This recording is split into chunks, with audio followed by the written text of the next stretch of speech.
craters are now visible at the Fordo site. আন্তর্জাতিক পারমাণবিক শক্তি সংস্থার প্রধান রাফায়েল গ্রোসি IAEA পরিচালনা পর্ষদের জরুরি বৈঠকে ফোর্দোতে হওয়া ক্ষয়ক্ষতির ব্যাপারে বিবৃতি দিয়েছেন। রবিবার মার্কিন হামলায় ফোর্দোতে গুরুতর ক্ষয়ক্ষতি হয়েছে বলে মন্তব্য করেছেন IAEA প্রধান। A short time ago, the U.S. military carried out massive precision strikes on the 3 key nuclear facilities. যুক্তরাষ্ট্রের হামলায় ইরানের পারমাণবিক স্থাপনায় ব্যাপক ক্ষতি হয়েছে বলে দাবি করেছেন মার্কিন প্রেসিডেন্ট ডোনাল্ড ট্রাম্প। একই সঙ্গে ইরান ক্ষয়ক্ষতি কমিয়ে দেখানোর চেষ্টা করছে বলে অভিযোগও করেছেন তিনি। যদিও অন্যান্য কর্মকর্তারা বলছেন ক্ষয়ক্ষতির পরিমাণের ব্যাপারে এখনও স্পষ্ট ধারণা পাওয়া যায়নি।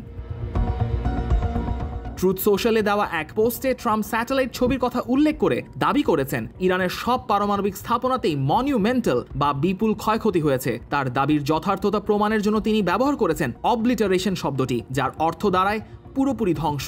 তিনি আরও বলছেন সবচেয়ে বেশি ক্ষতি হয়েছে ভূগর্ভের অনেক গভীরে। পোস্টের শেষে লিখেছেন বুলসআই। Even the explosive payload utilized and the extreme vibration. ফোর্দোর ক্ষয়ক্ষতির পরিমাণ কতটা গুরুতর তার আভাস মিলেছে IAEA পরিচালনা পর্ষদের জরুরি বৈঠকে। IAEA পরিচালনা পর্ষদের বৈঠকে গ্রোসি বলছেন ফোর্দোতে দুটি বড় গর্ত দৃশ্যমান, অর্থাৎ ভূগর্ভে ক্ষয়ক্ষতির জন্য বোমার ব্যবহারের অনুমান করা যাচ্ছে।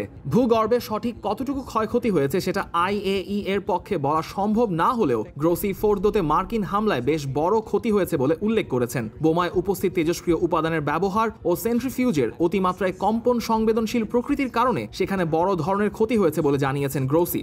Which material appear to have been hit. ফোর্দোর একটি স্যাটেলাইট ছবিতে মার্কিন হামলার প্রভাব স্পষ্ট। 20 জুন ও 22 জুন এই দুটি স্যাটেলাইট ছবি পাশাপাশি রাখলে ক্ষয়ক্ষতির চিহ্ন লক্ষ্য করা যায়। বাংকার বাস্টারের আঘাতে দুটি জায়গায় বিশাল গর্তের উপস্থিতি দেখা যায়। ফোর্দোর সম্ভাব্য অবস্থানের চারপাশের মাটির রঙের তারতম্য লক্ষণীয়। নাতানজ ও ইসফাহানের পৃথক স্যাটেলাইট ছবিতেও দুটি স্থাপনায় ক্ষয়ক্ষতির চিহ্ন স্পষ্ট।